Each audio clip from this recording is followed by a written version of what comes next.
Good morning, students. How are you all? I hope you all have enjoyed your Christmas yesterday.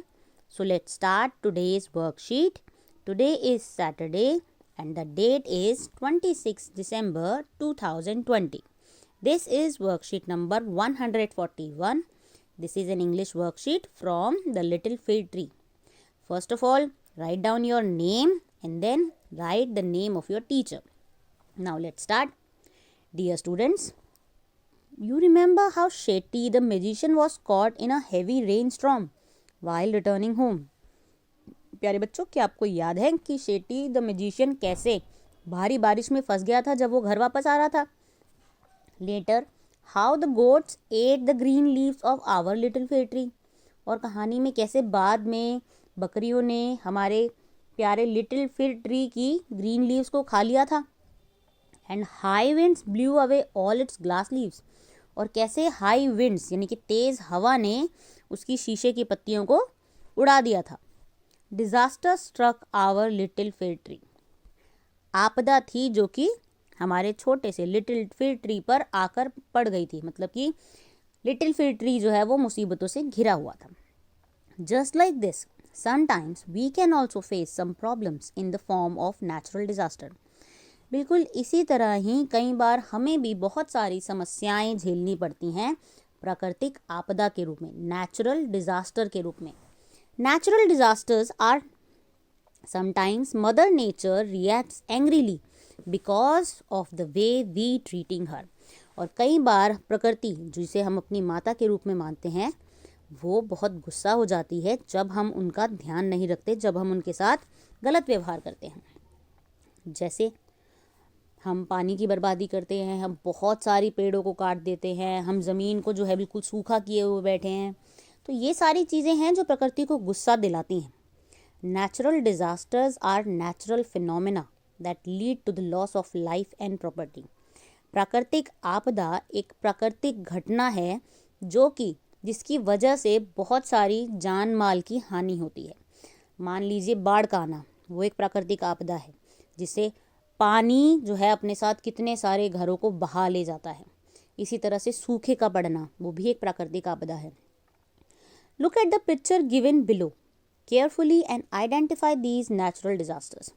कुछ ऐसे ही natural disasters की pictures आपको नीचे दी गई हैं. आपको उनके नाम जो हैं वह पहचानने हैं. One has been done for you. एक आपके लिए पहले से किया हुआ है.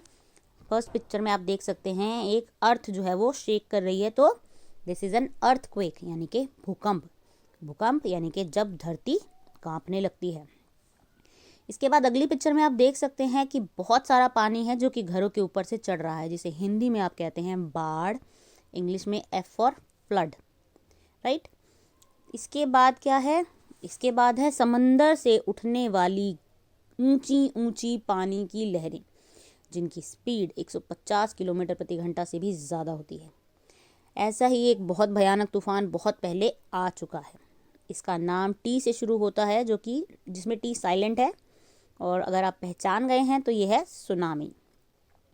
इसके बाद बादलों से कड़कती हुई बिजली, जिसे आप कह सकते हैं लाइटनिंग, और तेज़ हवा के चक्र जो चल रहे होते हैं जिसे हम कहते हैं साइक्लोन. एंड बादल, साथ में बारिश, इसका नाम क्या है? क्लाउड बर्स्ट, बादल का फटना, जो खास तौर पर पहाड़ी इलाकों में बहुत बार होता है. देखिए, आपको ऑलरेडी हिंट बॉक्स दिया गया है जिसमें सभी नाम दिए गए हैं. आपको सिर्फ नाम पहचानने हैं. आपको सही पिक्चर के साथ उसके नाम को पूरा करना है. Now next, read, understand and discuss. Let's learn about one such natural disaster. चलिए ऐसी ही एक प्राकृतिक आपदा यानी कि नेचुरल डिजास्टर के बारे में जानते हैं. Earthquake are sudden and quick shock felt on the earth surface. भूकंप वो अचानक आने वाले झटके हैं जो प्रकृति यानी कि भूमि, जमीन की सतह पर महसूस किए जाते हैं.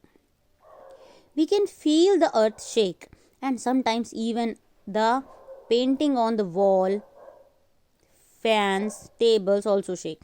हम पृथ्वी को हिलता हुआ महसूस कर सकते हैं.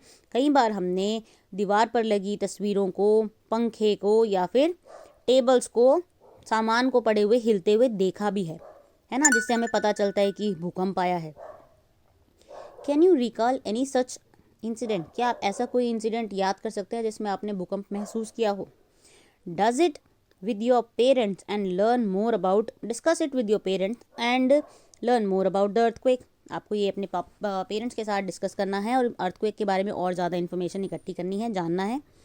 Do you know that more than 1 million earthquake happens on earth every single year? क्या आपको पता है कि हर साल लगभग 10 लाख से ज़्यादा अर्थक्वेक जो हैं पृथ्वी पर आते रहते हैं। Surprisingly they normally last for less than a minute.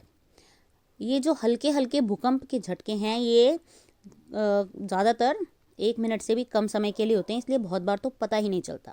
But can cause much damage, पर ये भी बहुत ज़्यादा नुकसान पहुंचा सकते हैं। What should we do when an earthquake occurs?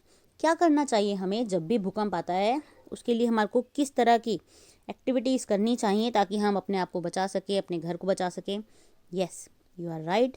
We should move out of the building in a calm and a disciplined manner.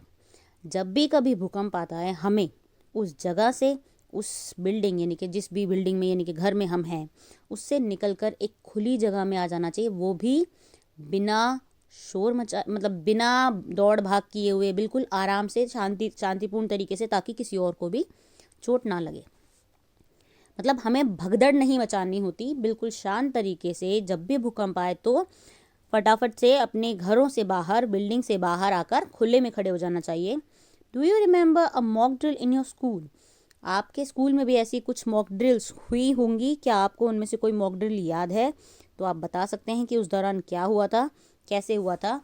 कुछ सिंपल टेक्निक्स जो भूकंप के समय बचाने के लिए बताई जाती हैं स्कूल्स में। नॉर्मली बेल बजती है, क्लास पूरी की पूरी ग्राउंड में आ जाती है। दूसरा तरीका ये है कि आप अपने बैग को अपने सर पर रखकर डेस्क के नीचे या टेबल के नीचे छुप सकते हैं।